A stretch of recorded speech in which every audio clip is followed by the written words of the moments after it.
kind of loser wants books for Christmas? Me, at 8 years old. What's wrong with us? Oh, good. You've forgotten the fact that you're aging backwards. We're aging backwards? It sounds crazy, but All right. So this one's a very easy post tonight. Let's get in focus. This will be just some trivia, some not factoids. I like saying factoids a little bit, but factoid is opposite fact. Some little trivia here and there about the Amiah Miller episodes for Henry Danger and Best Friends Whenever. By the way, ooh la la, I hope your return trip to Paris is magnifique and hope you're working hard. But anyway, going backward, we're going to look at the two shows, a little bit of trivia from 2015 from Amiah's time in 2015. And honestly, even though I didn't care much for the Disney shows, I thought she was really adorable, just outstanding in all of her TV performances. Just great. So let's focus here. This is the casting director, Howard Meltzer, for Best Friends Whenever, and probably responsible for Amiah being on the 2 episodes. So here's a little resume. So this is Howard Meltzer here. He's been casting in LA since 2002. Feature films include Lonely Boy, The Impossible, television, Bunked, Best Friends Whenever, Girl Meets World. I think I remember this one, just the pilot. Lab Rats, Elite Force, Lab Rats, Wizards of Waverly Place reunion special, Shake It Up, Hannah Montana, I'm in the Band. Originally from New York City, Howard's cast the Broadway productions of The Graduate, Fortune's Fool, Gore Vidal's The Best Man, 2000 revival, Elaine May's Taller Than a Dwarf, Honor, Epic Proportions, Annie Get Your Gun, the revival, Foss, Chicago revival, Annie's 1997 revival of Annie, Grease 1998 revival. Howard has been nominated for 20 Artios Awards for excellence in casting. Oh, Artios. See, I know there's a Taurus Awards for stunt people. You got the Tonys for musicals, Broadway plays, Grammys for music. So Artios and excellence in casting, winning the honor 3 times. Howard has served as the vice president of the Casting Society of America and was a governor of the Academy of Television Arts and Sciences. That's all there is to it. I do remember Wizards of Waverly Place. That's like, it's kind of like, I was thinking of the other Disney one where you had the descendants of all the elements of fantasy, like Snow White and Sleeping Beauty and I don't even know, Aladdin, where you have all the Disney princesses and shite. You have like the descendants of those characters. So that's interesting. There's like, I think there was a Disney show where you had sort of Halloween theme and stuff. I don't remember which one it was. That's so long ago. All these Hollywood, all these Disney XD shows look alike. I'm sorry. Currently, I think he's still doing the kids' workshop, like an intensive class. I think it's 3-hour class. I'm not sure. I'm not sure if you, Amiah, went through that kind of class or whatever, or some sort of tests, some sort of audition. This is Friends and Snow Places. This is the last thing he did. Santa's famous reindeer, Comet and Cupid, visit the ranch. Lou Parker and Jay travel to a lodge in the mountains, but soon find themselves trapped in the cold. So let's take a little look here. This is some of the cast. Look at this person. This looks like you, Amiah, a little bit. Like adult Amiah. Mallory James Mahoney. See, it's almost the same thing. Oh, a little bit similar, but you're way prettier than this. But yeah, he's got a good eye. Good on Howard. Director for Butterscotch Effect. I believe that's when Barry was it Sid and Shelby go back in time to help Barry. So this is directed by Shelley Jensen. Here are the list of things that Shelley has done. He's done Fresh Prince of Bel-Air, Friends, Amen, What I Like About You, The Drew Carey Show, Webster, The Sweet Life on Deck. I'm not sure if that's the sequel to Sweet Life of Zach and Cody. Sunny with a Chance, I'm in the Band, Good Luck, Charlie, Austin Alley. Jensen won a Daytime Emmy Award in '96 for Disney Channel's Adventure in Wonderland. Let's see what that is. I actually don't. I'm thinking it's Alice. Live action puppet musical, Alice's Adventure in Wonderland. Interesting. Let me see a little bit of this.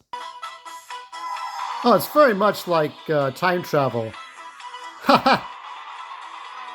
Yep. This looks familiar.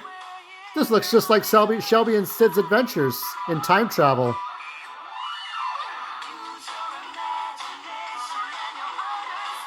Okay, I don't know what this is, but this looks like Amiah Disney stuff.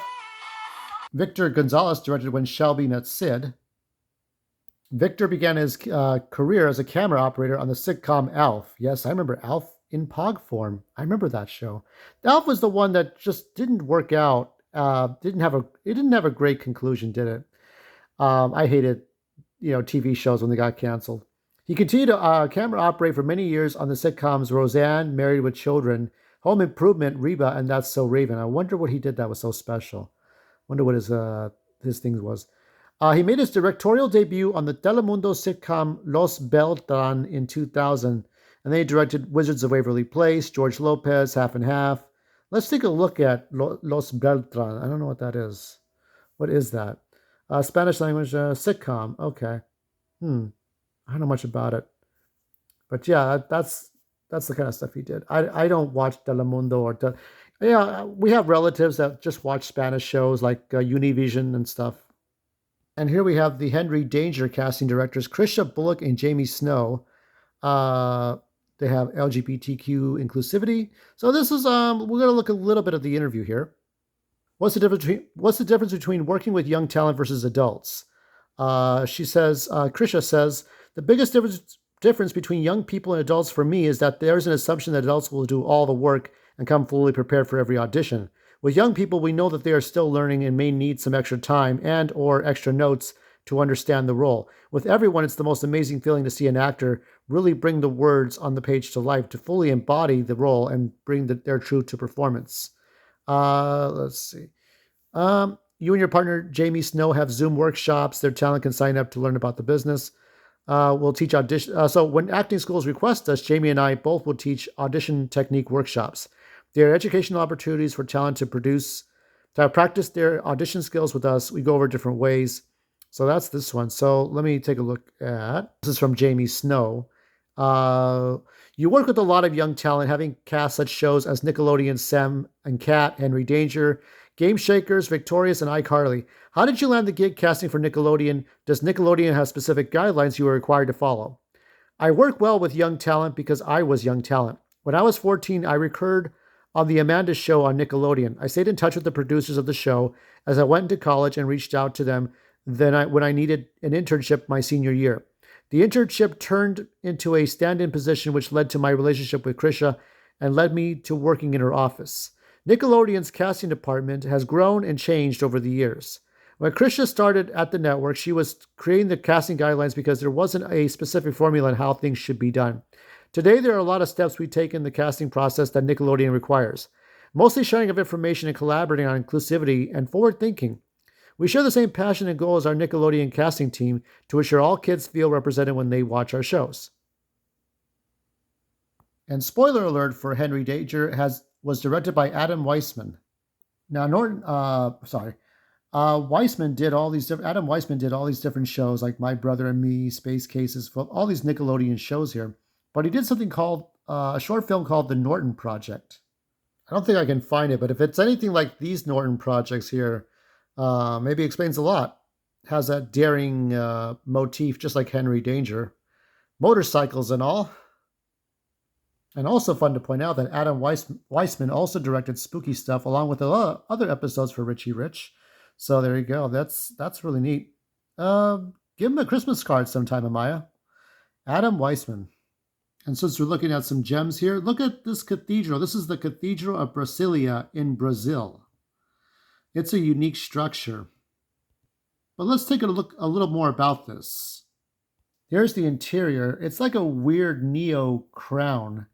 A stunning Catholic cathedral built by a curve-loving communist in Brazil's newly created capital. Well, nothing is perfect. Nothing is too sacred here. And so it's designed by the acclaimed Brazilian architect Oscar Niemeyer. The Cathedral of Brasilia is an almost crown-like hyperboloid structure that appears pinned to the ground. The building's appearance with its striking shape and gorgeous stained glass ceiling is just as intriguing as its history. The cornerstone of the Cathedral of Bastilia was laid in September 1958. The main frame has that. It does have that 1950s like new space age look, doesn't it? It was completed 2 years later, but then with many construction projects in Brasilia, everything ground to a halt.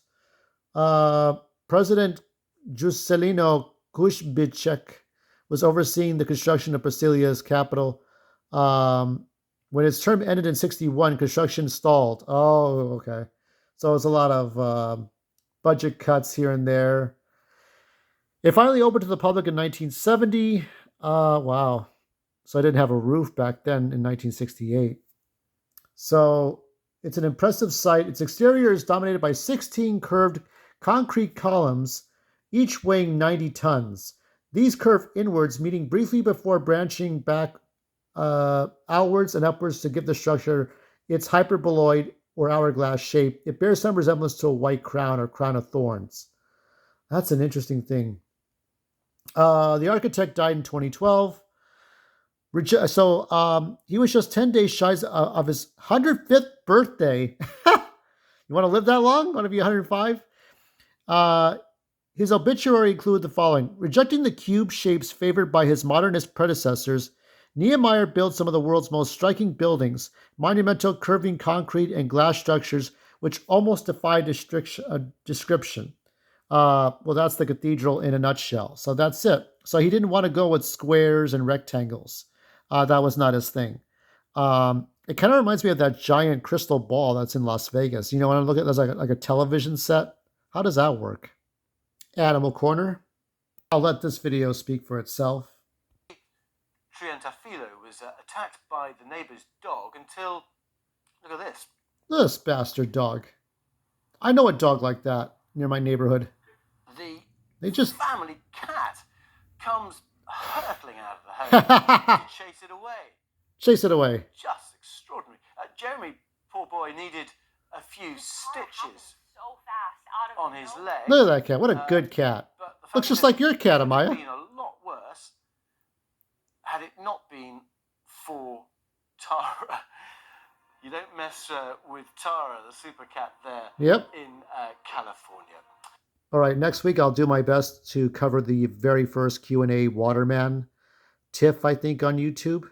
Hopefully it's still there by the time I get to it. Till then, please be good on your modeling journeys, Amiah. Wherever you are. Hopefully still in Paris. See you next week.